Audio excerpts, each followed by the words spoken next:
Like God, He is working in mysterious ways, bro. How you gonna use a breakup to bring like you gonna use something little less like hurtful, bro? The other day, I was having a conversation with one of my friends, and we were really just talking about whether people can change, right? And it kind of sparked this idea in my head. I wanted to go through my story and how I personally changed in my faith life, in my regular life, in just my life. You get the point of this video. On a subtle side note, if you knew the amount of effort I had to go through just to record this video, bro, I literally almost shattered my camera. So if that don't tell you that the devil trying to stop this story. So let me give you a little bit of inside scoop and how my life was before I really started taking it serious, right? So I always used to identify with being a Christian. Like I grew up, my mom was Christian. I went to church. I went to a school that was Christian based. I live in a Christian based country. I mean, that don't really mean a lot these days, but still, but I never really took it like super seriously. It was more so, it was almost like my sign, right? God forgive me for saying this, but it was basically just like one of those things when people ask you like, oh, when you born? I'd be like, oh yeah, my religion, I'm Christian, you know, like almost like a little, you know, a little trait. So 2023 time, I was really into doing my own thing, bro. Like God was really on the back burner. I was out there going to parties, bro. I was drinking super heavily, right? I was focused on like very short-term relationships. I don't think I have to explain. Doing that eyebrow thing is super weird, bro. Okay, my hair not short. It just, you just don't need to see it. This off topic. I was really just out in the world, bro. I was really just chasing highs and stuff like that.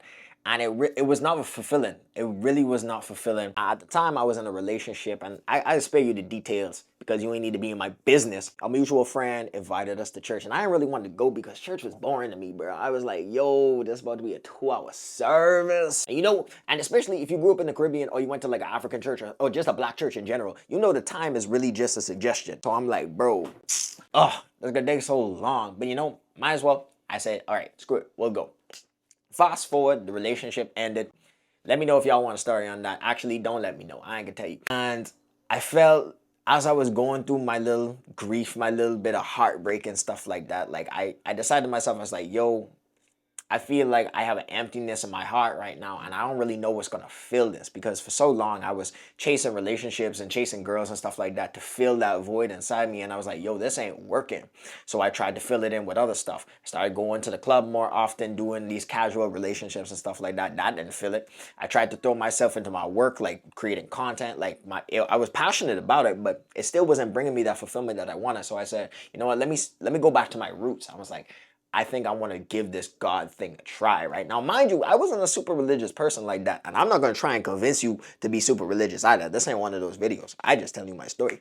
I said to myself, I was like, you know what? Let me start this God thing again. But I didn't really know where to start. So I said, you know what? Let's go to the thing that I know, which was church. And the only church I knew was the church that me and the girl would go to. Now, speaking this out loud, this sounds really crazy. Like God, He is working in mysterious ways, bro. How you gonna use a breakup to bring like you gonna use something little less like hurtful, bro? Anyway, we moved. So I started coming to church, you know, I'm still kind of like feeling my way through this. You know how they do the whole benediction and stuff, and they're like, you know, anybody who feel like they want to make a change in their life, they want to accept Jesus and stuff like that, come to the front. And I felt moved. I said, you know what?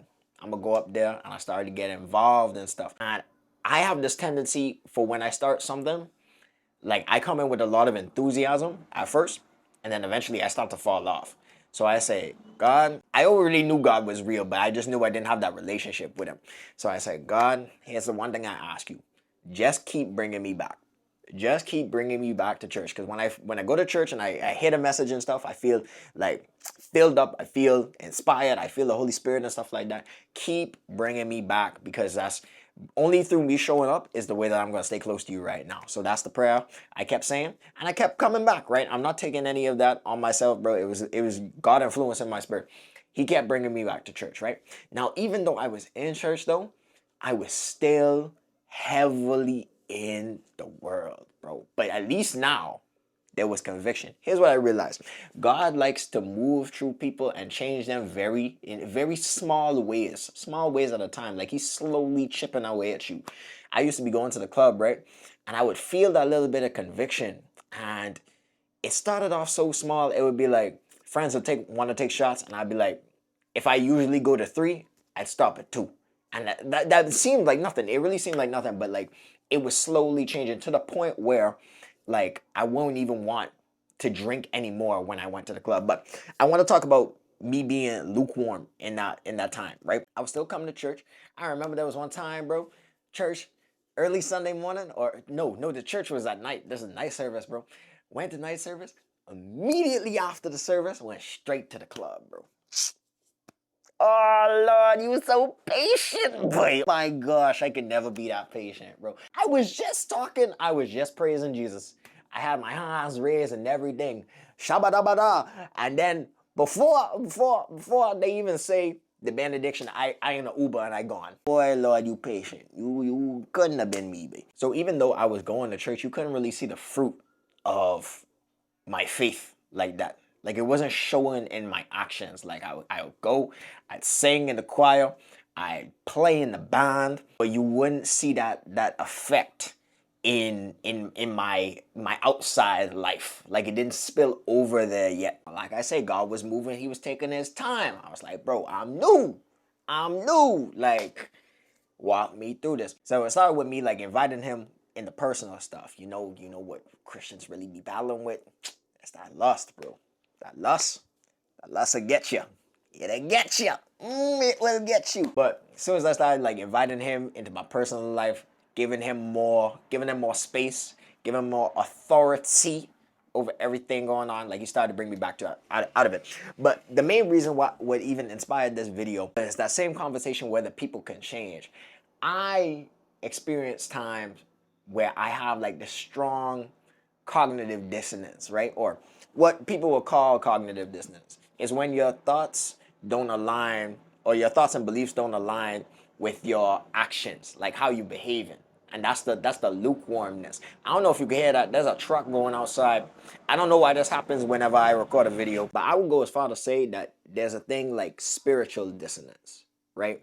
It's not necessarily what you think. It's not really in the mind, because if you think of it from like a fleshly point of view, or just like a personal point of view, you as a guy, or you as like a person and stuff like that, you would like to go and do all the things that bring you pleasure.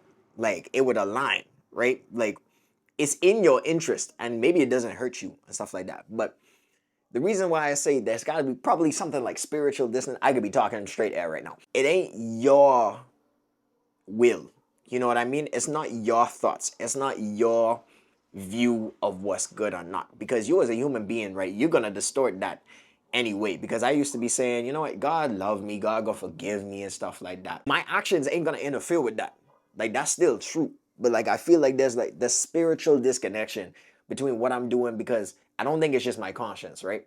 And I could be just straight yapping right now, but maybe I hit something with somebody. Maybe somebody heard that just now and they were like, yo, like that opened their mind up. I don't even remember what the topic is, bro. See, this is what happens when I don't have a script, you know. But you know, it's personal. Let me know if you like the video. And if you like the video, like it.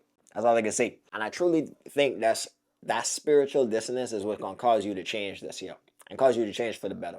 Like I know I speaking to somebody right now. Receive it, bro. I speaking to someone. There's somebody out there who on the fence with this God thing. Like they've been hearing a bunch of different stuff. They don't know if it's true. They don't know if it's worth the investment, bro. I speaking to that person right now, bro. That spiritual dissonance, you know, there's something in your spirit that's calling for something more than you, more than your own understanding, more than your own intellectual understanding. That's the word I was going for. I just didn't want to say it twice. There's someone out there who feels like they too far gone, essentially, that they can't come back based off of what they did or who they were.